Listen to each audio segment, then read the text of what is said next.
সবাই কেমন আছে? আশা করছি ভালো আছে। আমিও খুব ভালো আছি। Welcome to Bengali blogger channel. Welcome একটা নতুন ভিডিও নিয়ে। আজ দুপুরের মেনু কি কি বানাচ্ছি চলো খাবার তোমাদের দেখাই। আমি লাউটা একটু সিদ্ধ করে নিচ্ছি, ঘন্ট হবে মাছের মাথা দিয়ে। আর এখানে দেখো তেল নিয়ে নিয়েছি, ইঁচড়ের তরকারি হবে চিংড়ি মাছ দিয়ে। আর ইঁচড় সেজন্য ইঁচড় আর আলু ধুয়ে নিয়েছি। আর এখানে মূলো শাক একটু ছিল, সেদিনে একটু রান্না করেছি। আর একটু মতো ছিল, সেই মূলো শাকটা আমি আজকে রান্না করব। আর এখানে দেখো মানকচু পাতা এনেছিলাম, ঘুরতে গেছিলাম সেখান থেকে।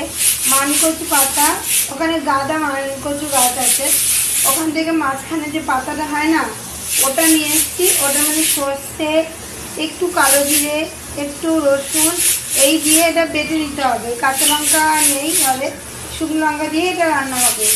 আর এখানে দেখো সর্ষে নিয়ে নিয়েছি, সর্ষে দিয়ে হবে পাবদা মাছের ঝাল। তা চলো বন্ধুরা, ওটা ভিডিওটা স্কিপ না করে দেখতে থাকো, আশা করছি ভালো লাগবে। ইঁচড়টা আমি নিয়ে চলে যাবো, কারণ ইঁচড়টা রান্না হবে। এনে তেল আমার গরম হয়ে গেছে, তেলের মধ্যে দিয়ে দেবো গোটা জিরে ফোড়ন। গোটা জিরে তেলের মধ্যে দিয়ে দিয়েছি। আর এখানে এবার ইঁচড় আর আলু একসাথে দিয়ে দেবো, একটু ভাজা ভাজা করে নেওয়ার জন্য।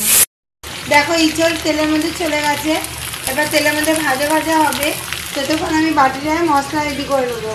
এর মধ্যে হবে জিরে, ধনে, লঙ্কার গুঁড়ো, একটু সামান্য চিনি কালার হওয়ার জন্য। আর যা যা লাগে সেগুলো দিয়ে সব মশলাটা রেডি করে নেবো। তার মধ্যে দেবো রসুন বাটা। তা চলো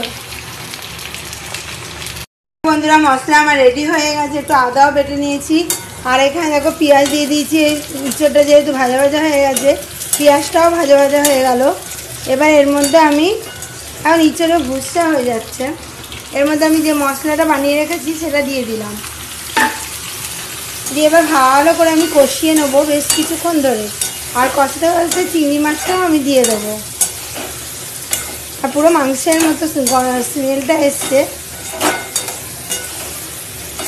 একটা গন্ধ বেরোচ্ছে।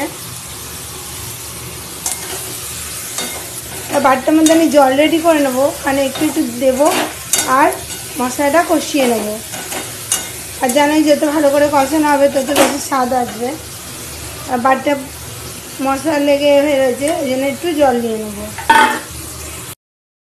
থাকে যখন চিংড়ি থাকে না, আর যখন চিংড়ি মাছ থাকে ইঁচড় থাকে না, ওই জন্য আজকে দুটো জিনিসই আছে, সেই জন্য ইঁচড় চিংড়ি করে ফেললাম।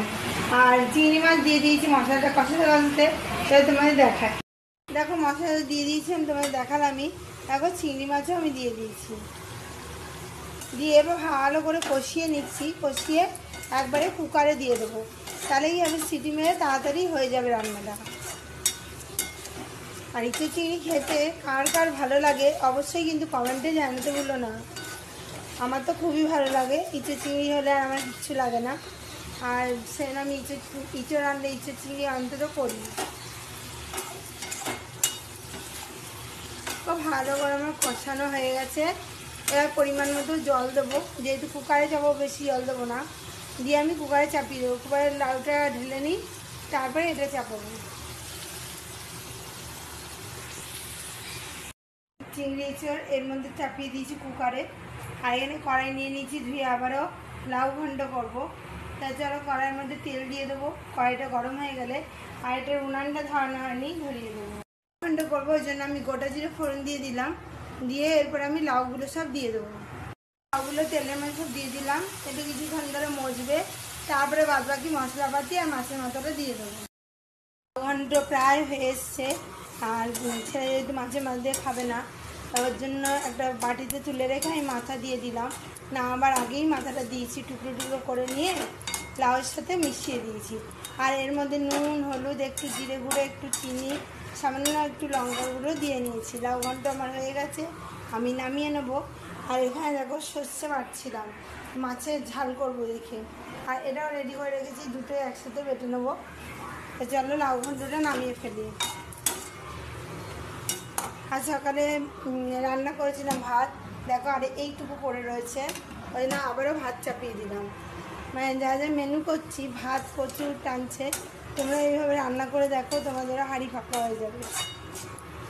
যেন লাউ ঘন্টগুলো ঢেলে ফেলি। এখানে সর্ষে বেটে নিয়ে চলে এসেছি।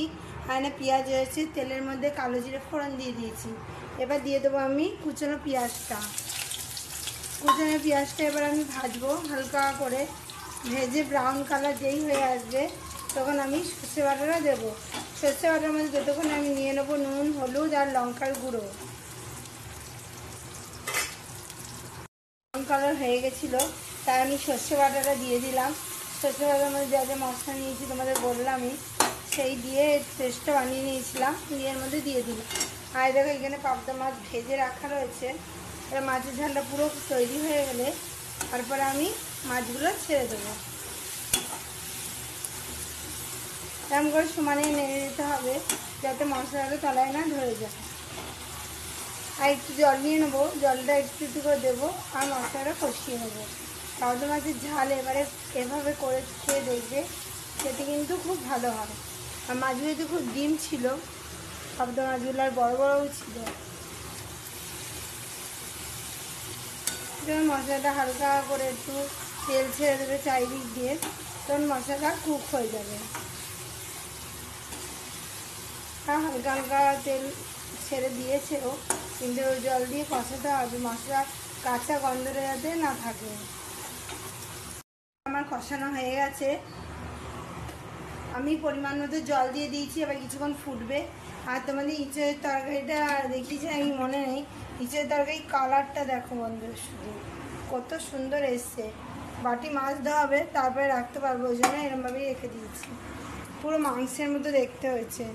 তো চলো মানকচু পাতাটা এবার বেটে ফেলি। আমাদের ঝাল আমার হয়ে গেছে, মানকচু পাতাটা বেটে ফেলি ঝটপট করে, বেটে তারপরে করে হলো। খুব সুন্দর কালারটা এসছে পাবদা ঝালের। বেটে নিয়েছি, যেহেতু কাঁচা লঙ্কা ছিল না, শুকনো লঙ্কার গুঁড়ো দিয়েই আমি এটা করবো। আর ওই জন্য এখানে রসুন বেটে নিয়েছি, ওটাও মিশিয়ে নেবো। আর যদি গলা ফুটে সেখানে একটু ভিনিগার নিয়ে নেবে, ভিনিগার নিয়ে নিলে একটু গলা ফুটবে না। আর নুন নিয়ে নিয়েছি, নুন, লঙ্কার গুঁড়ো আর ভিনিগার নেওয়া হয়ে গেছে। একটু রসুনটা পেস্টটা মিশিয়ে নেবো। আর এখানে তেল চাপিয়ে দিয়েছি, তেলে একটু কালো জিরে ফোড়ন দিয়ে দেবো।